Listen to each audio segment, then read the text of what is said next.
আসসালামু আলাইকুম রহমতুল্লাহি ওবারাকাতু। প্রিয় দর্শক, রমজান কিন্তু এসে পড়েছে। রমজানের জন্য আপনারা কি প্রস্তুতি নিয়েছেন? রমজান মাসে কিন্তু মানুষের অতিরিক্ত চর্বি বান হয়।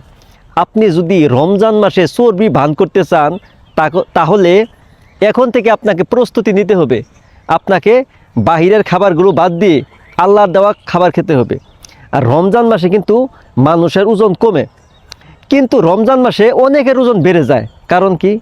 আপনি রোজা রেখে আপনি যদি ইফতারির সময় ভাজা পুরা বাহিরের খাবারগুলো খান তাহলে তো আপনার গ্যাস বেড়ে যাবে। আর আপনি যদি সেহরির আগে এমন খাওয়া খান যে আগামী 3 মাস হয়তো খাওয়া থাকবে না, এভাবে যদি খান তাহলে তো আপনার ওজন কমবে না। তাহলে সেহরিতে অবশ্যই আপনারা পিংসল মিশানো পানি খাবেন, খেজুর খাবেন, তাহলে অনেক সময় আপনারা পুষ্টি পাবেন। আর ইফতারিতে আপনারা ডাব খাবেন, খেজুর খাবেন, পিংসল মিশানো পানি খাবেন, তাহলে দেখবেন আস্তে আস্তে আপনার ওজন কমে যাবে এবং এনার্জিও ঠিক থাকবে। আল্লাহ রাব্বুল আলামিন আমাদের এই কথাগুলোর উপর আমল করার তৌফিক দান করুক, আমিন।